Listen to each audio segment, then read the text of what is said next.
오늘은 누가복음 17장 1절에서 10절의 말씀, 행복한 믿음 생활을 위해서, 행복한 믿음 생활을 위해서라는 제목을 가지고 함께 말씀을 좀 나누기를 원합니다. 시골 어느 조그마한 교회에 전도를 받아서 어린아이, 남자아이 하나가 이제 주일학교를 갔습니다. 아주 옛날 얘기예요. 근데 주일학교 선생님이, 우리도 어렸을 때 그런 말 들었던 것 같아요. 얘한테 그런 말을 했어요. 얘야, 옷에 좀 냄새가 좀 나는구나. 또 아니면 옷이 좀 많이 좀 헐구나. 교회 올 때는 깨끗한 옷으로, 헌 옷이라도 빨아입고 또 깨끗한 옷으로 좀 갈아입고 왔으면 좋겠다. 이제 그렇게 아이에게 권면을 했습니다. 우리 어렸을 때도 주일학교 간 선생님이 그런 말 자주 했었습니다. 교회 올 때는 가장 좋은 옷으로, 가장 깨끗한 옷을, 가장 좋은 신발을 신고 오는 거야. 그런 말 많이 들었잖아요. 근데 안타깝게도 이 아이는 그 뒤로 교회를 나가지 않았습니다.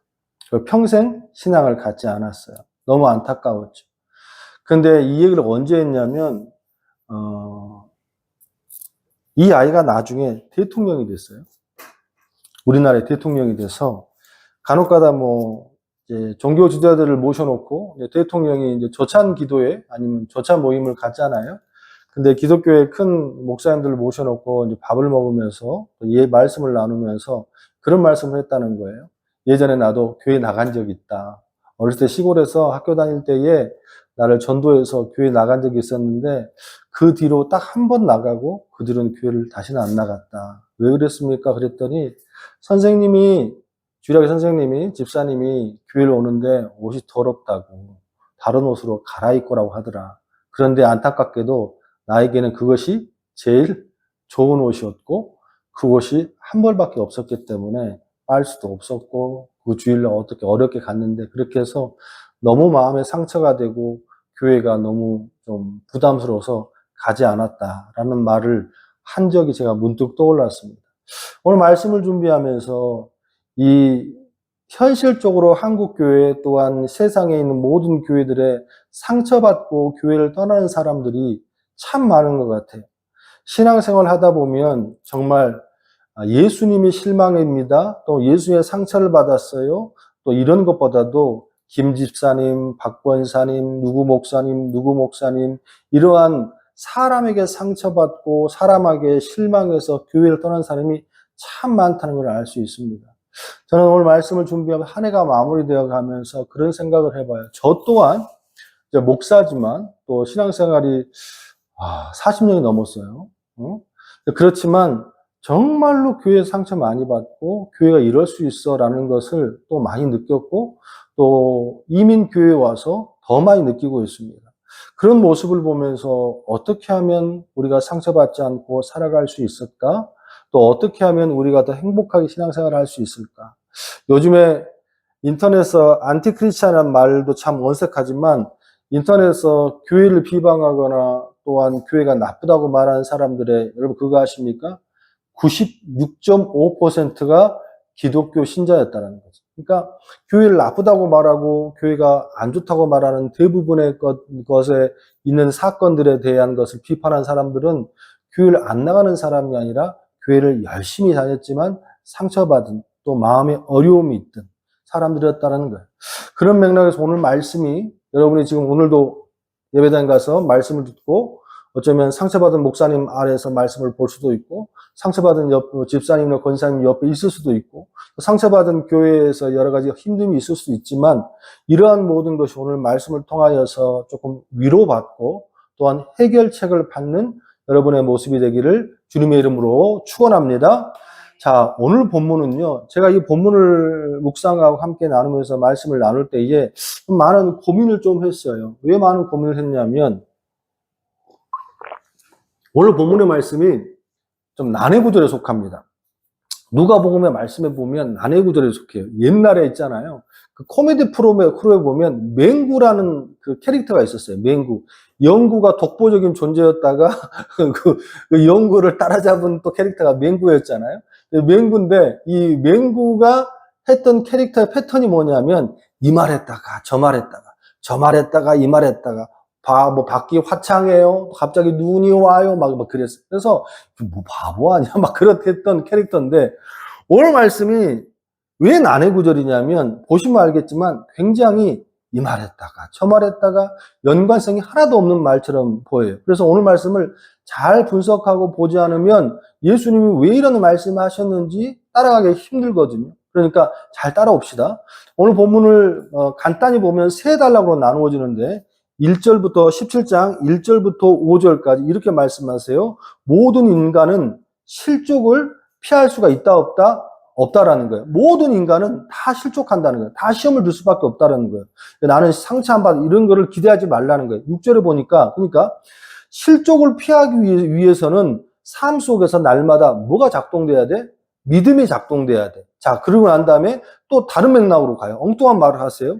7절부터 10절까지가 그 맥락의 대답인데 그 믿음이 날마다 작동하기 위해서 주님이 주신 방법이 7절부터 10절의 말씀이에요. 자, 그러면 말씀을 한번 봅시다. 우리 1절부터 우리 5절까지 한 말씀을 볼까요? 시작. 예수께서 제자들에게 이르세 실족하는 것이 없을 수는 없으나 그렇게 하는 자에게는 화로다. 그가 이 작은 자 중에 하나를 실족하게 할진대 차라리 연자 맷돌이 그 목에 매여 바다에 던져지는 것이 나으니라. 아멘. 또 3절부터 4절 쭉 말씀이 나오잖아요. 오늘 우리가 한 가지 기억하고 알아야 될 게 있어요. 그게 뭐냐면 실족이라는 단어인데 이 실족이라는 단어가 스칸달로이란 스칸달로. 스칸달로 뜻이 뭐냐면 장애물, 잘못 뭐 이런 뜻인데 이 단어가 파생돼서 나온 단어가 여러분이 잘 알고 있는 매일 뉴스마다 연예 뉴스마다 나온 스캔들이라는 단어입니다. 스캔들. 근데 우리가 한 가지 인정해야 되고 기억돼야 될 게 무엇이냐면 모든 인간은 실족을 피할 수 있다 없다? 없다라는 거예요. 그 사람이 신앙생활 뭐 첫날이든 아니면 30년이든 40년이든 노 목사님이든 아주 신앙이 깊은 아주 모든 신앙의 연배가 있는 거장이라 할지라도 모든 사람은 실족을 받을 수도 있고 시험을 받을 수도 있고 시험을 줄 수도 있다라는 거예요. 이거를 반드시 기억해야 할 줄로 믿습니다.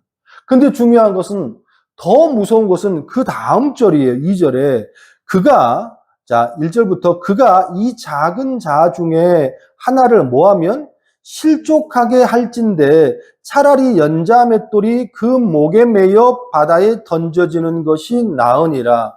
저 같은 목사들은요, 솔직히 이런 말씀을 받아들면요, 정말 숨이 컥컥 막힙니다. 무슨 말이냐? 아니, 주님께서 17장 1절의 말씀에 이렇게 말씀하시잖아요. 모든 사람은 뭐 한다고? 시험에 들기도 하고 상처를 주기도 한다는 거예요. 그러면 누구나 다 상처를 받고 또 상처를 주잖아요. 그런데 주님께서 말씀하시는 게 뭐냐면 너희들 중에 어떠한 사람이라도 작은 사람이라도 그 사람을 실족하게 하면 상처를 주면 뭐 한다고요? 연자 맷돌을 그 목에 매여 바다에 던져지게 할 것이다. 그게 더 낫다라는 거예요. 그게 낫다. 이게 연자 맷돌, 여러분 맷돌 알아요? 우리 어렸을 때 맷돌을 많이 받고 돌리기도 했거든요.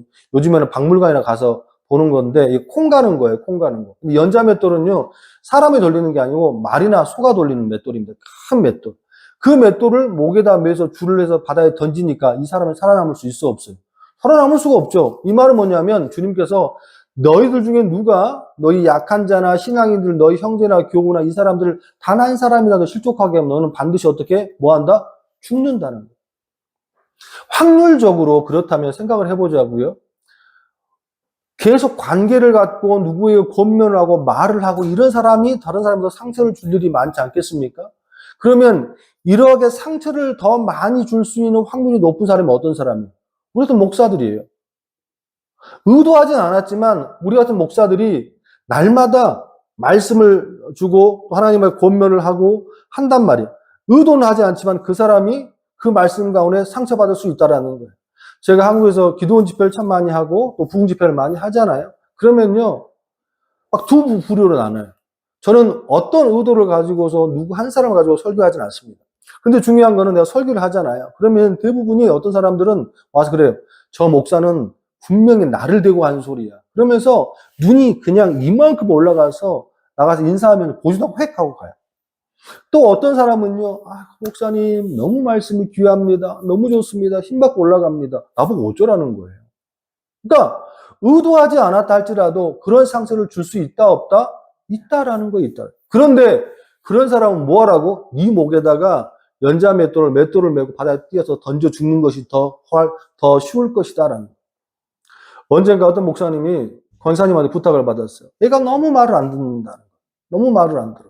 그래서 권사님이, 목사님, 제발 우리 아이 좀 권면 좀 해주세요. 좀 만나서 한번 상담 한번 해주세요. 그래서 목사님이 시간을 내서 뭐 18살, 19살 먹은 이 친구를 데리고 교회 불러서 열심히 상담을 해주고, 그날 또 목사님 말씀이 잘 나왔대요. 막 이것저것 인용해서 말씀을 해주고 해서 나가서 이제 돈가스까지 3일이고 집에 돌아갔다.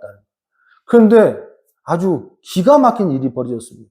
그래서 목사님 집에 와서 이제 그 친구는 이제 권사님 전화를 해. 그 친구 말 잘했습니다. 상담 잘했으니까 아마 다음 주부터 교회 잘 나올 겁니다. 그랬는데 집에 돌아가서 이 친구 했던 말이 뭐냐면 너무 상처를 받고 너무 화가 나서 다시는 교회를 안 나갔다.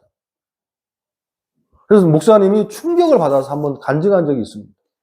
저는 몰라요. 그 목사님이 어떻게 상담을 했는지, 어떤 의도를 가지고 있었는지. 근데 목사님의 의도는 뭐냐면 이 친구에게 정말 힘을 실어주고 무엇을 하려고 그랬었는데 이 친구는 그거를 상처로 받았다는 거예요.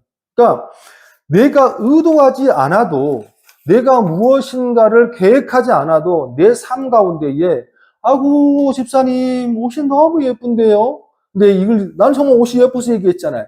근데 이 집사님이 지는 좋은 옷 입고 내 옷은 허름하다고 지금 비꼬는 건가? 라고 상처도 받을 수 있다 없다? 있다라는 거예요.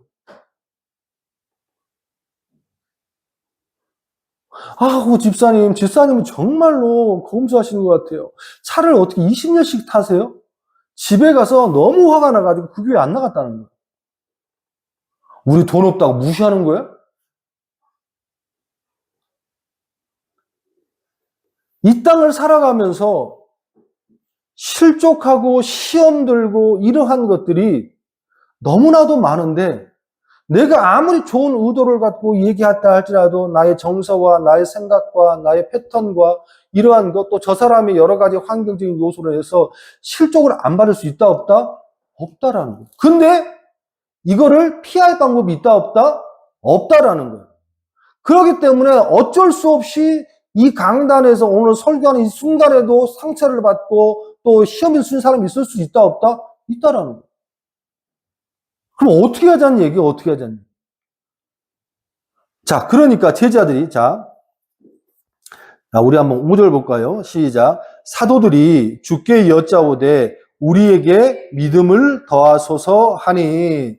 자, 우리 인간 힘으로 할 수 없습니다. 이거 어떻게 합니까? 형제를 어떻게 그렇게 일곱이 용서하고 어떻게 우리가 실족시키지 않을 수 있습니까? 제자들이 물었던 거예요. 너무 답답하니까, 답이 없으니까. 내 의도대로 너무 예쁘시면 되는데 내가 못생겼다고 지금 비난하는 거야? 이렇게 받아들이면 어떻게 하자는 거야 도대체? 답이 없으니까 믿음을 주세요. 이렇게 대답했단 말이에요. 그러니까 예수님이 그러면 믿음이란 건 뭐고 이렇게 행동해야 된다라고 하는 게 문맥상에 맞잖아요. 근데 중요한 이 말씀이 왜 난해 구절이냐면 엉뚱한 말을 하세요. 6절 같이 한번 읽어봐요. 시작. 주께서 이르시되 너희에게 겨자씨 하나일 만한 믿음이 있었더라면 이 뽕나무더러 뿌리가 뽑혀 바다에 심기어라 하였을 것이요 그것이 너희에게 순종하였으리라. 이게 왜 오늘 본문이 난해 구절이냐면요. 이 말했다가 저 말했다가 앞에 문장에서는 이 말했던 정답이 뒤에서 연관성이 전혀 느껴지지 않는 말들이 나오는 거예요. 갑자기 믿음을 더 주세요 그랬더니 이 예수님이 하시는 말씀, 예수님 말씀이에요. 주께서 이르시되 너희에게 뭐가 있으면 겨자씨 하나일 만한 믿음이 있었더라면 이 뽕나무더러 뿌리가 뽑혀 바다에 심기어라 하였을 것이요 그것이 너희에게 순종하였으리라. 아멘. 갑자기 바다에 심겨진 뽕나무 얘기를 하고 산에 옮겨진다고 그러고 이게 뭔 말이에요? 여러분의 좀 이해를 돕기 위해서 요즘은 이게 정답은 아니지만 예수님의 동문서당 같은 이 말을 좀 현대인의 성경으로 풀어놓은 게 이걸 맹신하는 거 아닙니다. 유진 피터슨의 메시지 성경이라고 있거든요. 이 성경에서 이 말씀 이렇게 풀어놨다 한번 들어보세요. 그러자 6절 말씀이에요. 그러자 주님께서 말씀하셨다. 너희에게 필요한 것은 더 큰 믿음이 아니다. 그러면 더 큰 믿음이 아니래요. 바다에 심기어진 뽕나무를 옮길 정도면 얼마나 큰 믿음, 기적이 필요해. 근데 더 큰 믿음이 아니래요.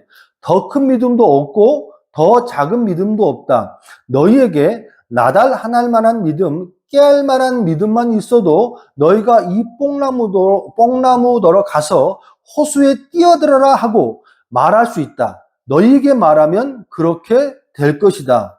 자, 그러면 이 말씀과 6절의 말씀을 같이 해석해 보면 너희들에게 믿음이 있다 없다. 이 말씀도 헷갈리죠? 있다 없다. 있다.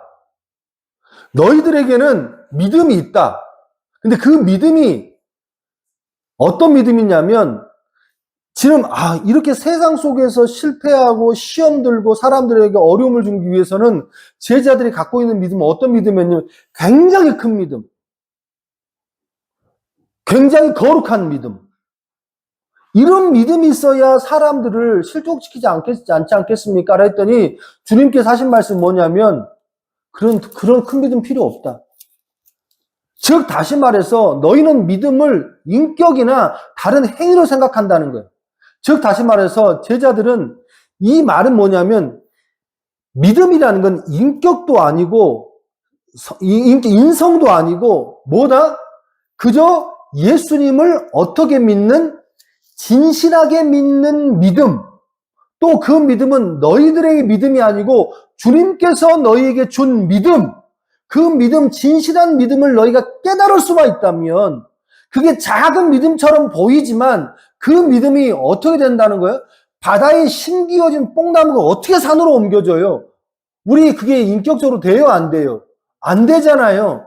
그럼에도 불구하고 너희들이 생각하는 그 작은 믿음이라는 거, 예수님을 믿는 그 작은 믿음, 진실한 믿음이 그 믿음을 갖고 있는 사람은 저 바다에 심기어진 저 뽕나무도 사나이에 심기울 수 있는 만큼 능력을 갖고 있다, 안 갖고 있다? 갖고 있다라는 거예요. 즉, 다시 말하면 실족이라는 것은 또 어떻게 말하면 이 사람을 실망시키고 상처 주는 것은 나의 인격도 아니고 나의 인성도 아니고 나의 노력으로 되는 문제가 아니라는 거예요. 그럼 이렇게 말하면 제자들이 이해했어, 못했어? 여러분들 이렇게 막 열변을 토하고 이해했어요, 못했어요? 아리까리 하잖아요. 그랬던가 봐요. 제자들이 이렇게 얘기해 주니까 제자들이 그렇군요 주님 라고 했었던가 봐요. 그런데 그걸 이해를 못했어. 이렇게 끝나지 않고 주님께서 이제 7절부터 10절 자, 내가 너희들에게 요구하는 믿음, 세상 속에서 상처받지 않고 상처 주지 않을 믿음, 그 믿음이 무엇인가를 지금부터 다시 한번 설명해 줄게 라고 하면서 말씀하시는 게 7절이에요. 그런데 이 7절부터 10절까지의 말씀도 앞에 있는 문맥과 전혀 연결이 되지 않아. 또 엉뚱한 얘기를 해. 무슨 밥 깔고 종 얘기하거든요. 한번 같이 한번 볼까요? 7절의 말씀 시작. 너희 중에 누구에게 밭을 갈거나 양을 치거나 하는 종이 있어 밭에서 돌아오면 그대로 곧 와 앉아서 먹어야 할 자가 있느냐. 도리어 그대로 내 먹을 것을 준비하고 띠를 띠고 내가 먹고 마시는 동안에 수종 들고 너희는 그 후에 먹고 마시라 하지 않겠느냐. 명한 대로 하겠다고 종에게 감사하겠느냐. 자, 겨자씨만한 믿음. 그 믿음만 있으면 너희의 삶 가운데에 상처받지 않을 수 있어. 또 상처 줄 수 있어. 그 믿음이 무엇인지를 설명해 주는 본문의 말씀이 7절부터 9절까지의 말씀인데 예수님 저 7절부터 9절까지의 말씀은 이런 거예요. 어떤 주인에게 종이 있어요. 이 종이 그 떼약볕의 중동에 밭을 갈고 왔어요. 그러면 얼마나 목이 마르고 배가 고파. 그래야 안 그래요? 그러니까 아침 내 밭을 갈고 일을 하고 왔는데 집에 들어왔어. 집에 들어왔더니 딱 그 종을 보고 주인이 하는 말이에요. 야, 너 들어왔니? 그래, 수고했네. 밥 좀 차려.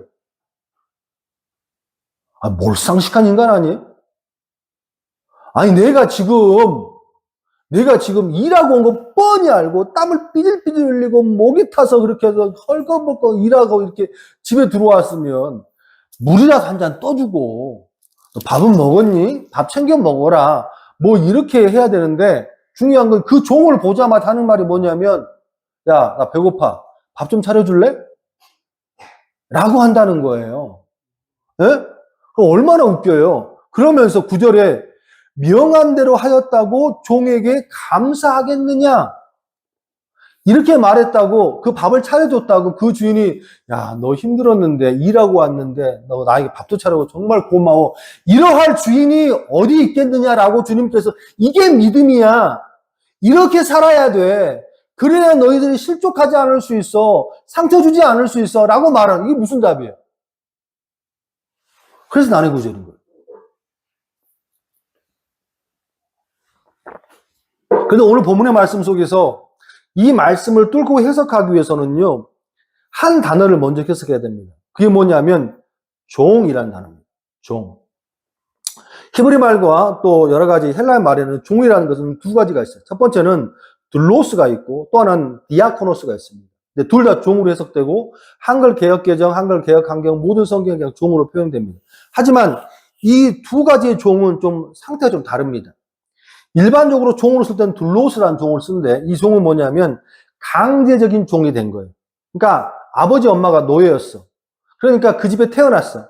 그러면 자기 의사도 없이 그냥 그 집의 종이 되는, 우리는 이 정서를 알아.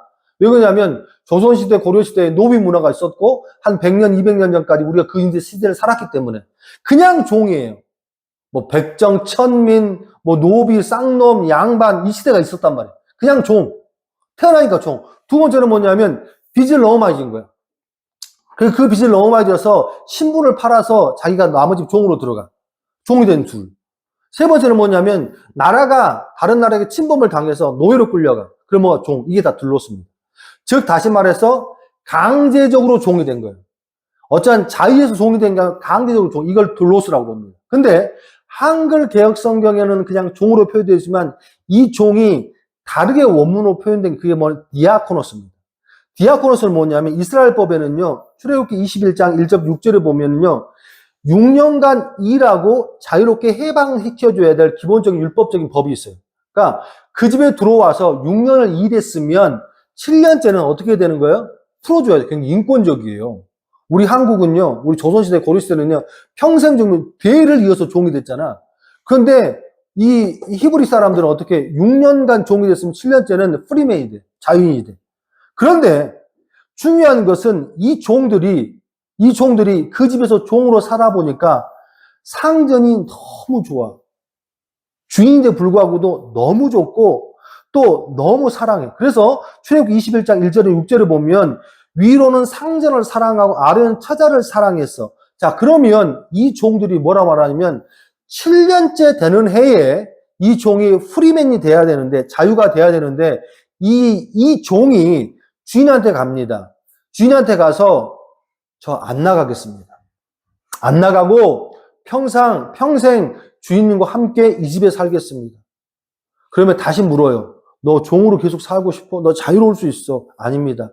그냥 주인님 모시면서 평생 이 집에서 종으로 살겠습니다. 그래? 그러면 이 사람을 제사장에 대해서 확인을 하고, 자, 그 확인을 문서를 쓰고, 그리고 문설주에다 기를 대고 뽕 뚫어줘요. 그리고 귀고리를 차는 거예요. 그러면 이 사람은 어떤 종, 똑같은 종이지만 들로스가 아니라 자연적으로 자발적으로 종이 됐다는 자발적인 종이 돼요. 그게 뭐냐면 디아코노스입니다. 디아코노스. 그런데 중요한 건 오늘 본문의 말씀의 핵심이 뭐냐면 8절부터 주님께서 10절까지 말씀하신 여기 종이라는 단어가 참 많이 나오잖아요. 수종 들고 또 종이라는 말이 나오고 종에게 감사한 이 종인데 이 모든 종이 들로스가 아니에요. 즉 다시 말해서 뭐예요? 디아코노스라는 거예요. 디아코노스. 무슨 말이냐? 주님께서 말씀하신 이 종은요, 강제적으로 종이 된 종인들이 아니고 자발적으로 된 종이에요. 자, 이 강제적으로 된 종 둘로스들이 일을 하면 워크잖아요. 이 워크는 그냥 노동이에요. 그냥 일이라고. 그런데 자발적이 된 종이 움직여 일을 하면 디아코네오예요. 이게 뭐예요? 섬김이에요. 여러분 뭔가 연상되지 않아요? 우리 주님께서 이 땅에 뭐하러 오셨어요? 십자가를 지시고 우리를 뭐하러 오셨어? 섬기시러 뭐로 왔다고? 종으로 왔다는 거예요. 가만히 말씀을 묵상해 보니까 이 땅에서 가장 억울한 사람이 누구냐? 우리 예수님이에요. 정말 상처를 많이 받았을 것 같은 분이 우리 예수님이에요. 우리 예수님 뭘 잘못했어요? 병을 고쳐줬습니다. 먹을 것을 줬습니다. 십자가에 달려 돌아가셨습니다. 그럼에도 불구하고 모든 사람에게 오해를 받고 침뱉음을 당하고 지금까지도 그놈이 나쁜 애 좋네 이런 말을 하고, 그런데 주님께서는 어떻게 했습니까? 상처받지 않는다는 거예요. 왜? 강제적으로 무엇인가 대가를 바라고 온 것이 아니고 누구를 위해서? 위로는 누구를 사랑하고 하나님을 사랑하고 밑으로는 누구를 사랑하고 처와 자식들을 사랑하고 사랑의 개념으로 그 종이 되었기 때문에 상처받지 않을 수 있다는 거예요. 아, 그렇구나. 이 말씀이 허무맹랑하게 정말 맹구 같은 말씀이 아니고 정말 귀한 명랑의 말씀이구나. 무슨 말이냐? 우리가 이 땅 가운데에 상처받지 않고 행복한 신앙생활을 하기 위해서 우리 주님이 하신 말씀은 너희가 뭐가 돼야 되는 거야? 종이 돼야 되는 거야. 근데 종 얼마나 많아요? 모든 목사들 다 종이래요. 주님의 종이래요. 집사들 다 주님의 종이래요. 근데 왜 이렇게 상처를 많이 받아요? 이게 딱 이유가 있어요. 둘로스가 아니고 그 종들이 어떤 종이에요? 아니, 디아코노스가 아니고 뭔 종이에요? 자발적으로 된 종이 아니고 강제적으로 된 종이에요. 강제적으로 된 종들은 반드시 한 가지를 요구해. 뭐예요? 대가를 받아. 아, 그렇구나.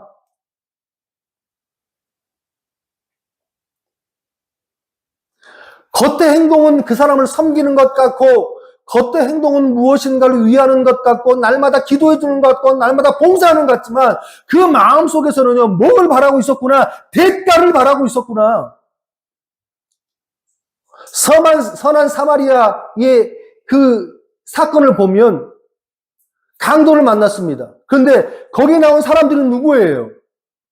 제사장입니다. 또 누구예요? 레위인입니다. 그 사람들이 뭐 하는 사람이죠? 다 주님의 종들이에요. 근데 그 사람들이 그 사람을 보면서 어떻게 해요? 그냥 뭐 하죠? 지나갑니다.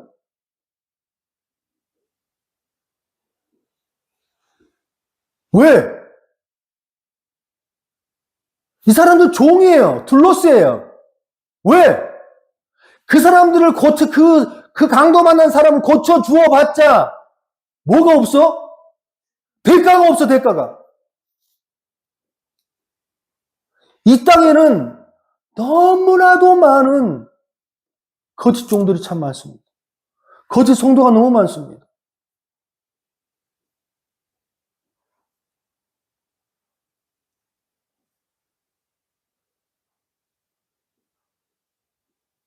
무엇인가 잘해주는 것 같고 무엇인가 기도하고 섬겨주고 하는 것 같아도 그 목사들의 뒤끝을 보면 그 사람이 재정적으로나 환경적으로 도움이 안 되면 거들떠보지도 않는 목사들은 수두룩.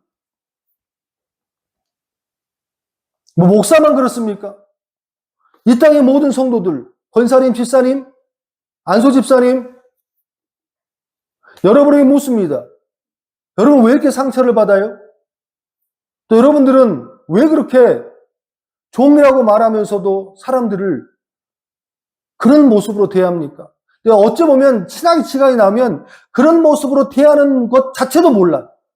그게 당연히 신앙인 줄 알아. 주님께서 말씀하시는 거예요.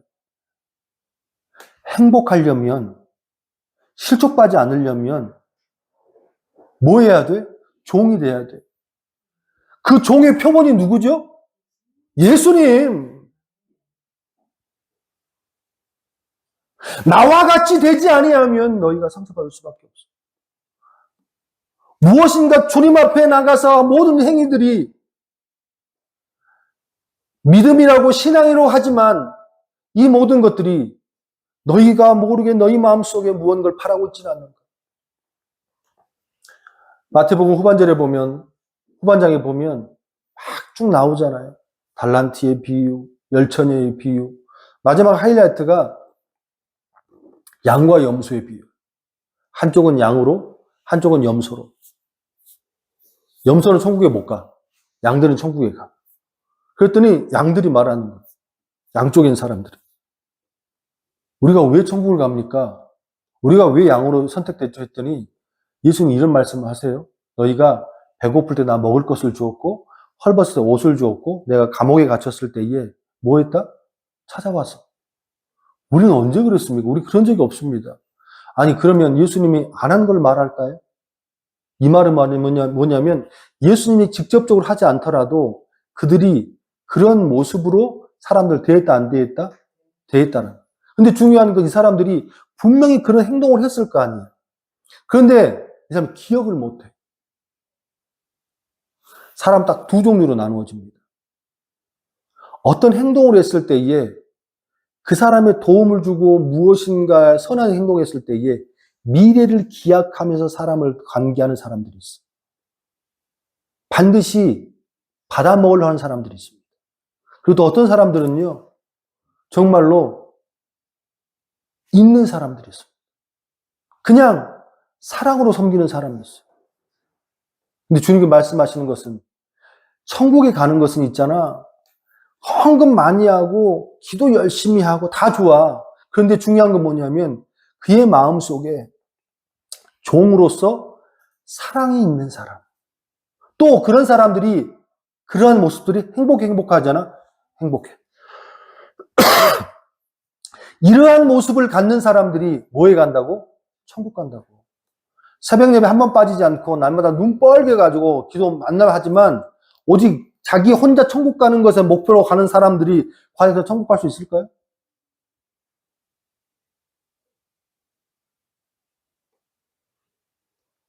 우리는 기억해야 돼요. 이 땅을 살아가기 위해서 반드시 기억해야 될 것은요. 종이 되어야 됩니다. 여러분이 교회를 떠나지 않고 죽을 때까지 교회를 섬기겠다고 작정한 사람들은요. 이 말씀 반드시 기억해야 됩니다.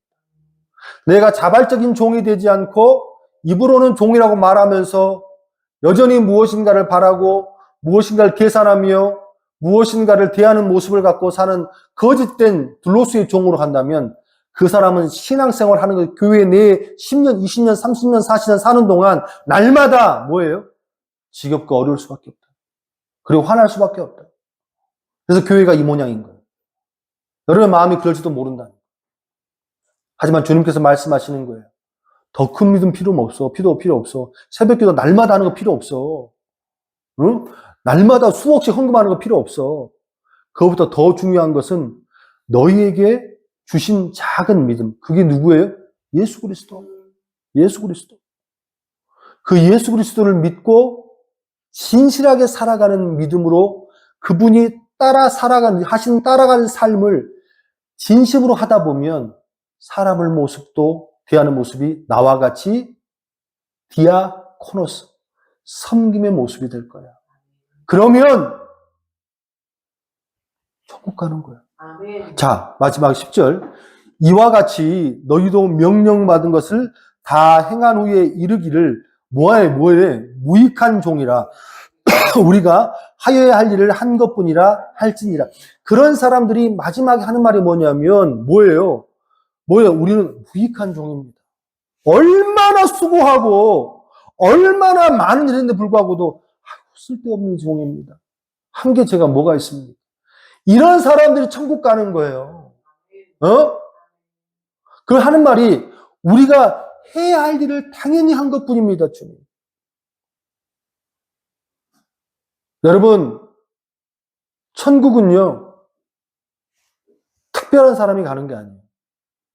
천국은요, 아주 작은 믿음을 아주 자그마하게 실천하며 살며 사는 사람인 줄 믿습니다. 그래야 나도 상처받지 않고 다른 사람도 상처 주지 않고 이렇게 한평생 살아가다가 주님이 부르시면 문 딱 열고 이제 갑니다 하고 가는 것이 천국이라. 말씀을 마무리하길 원합니다.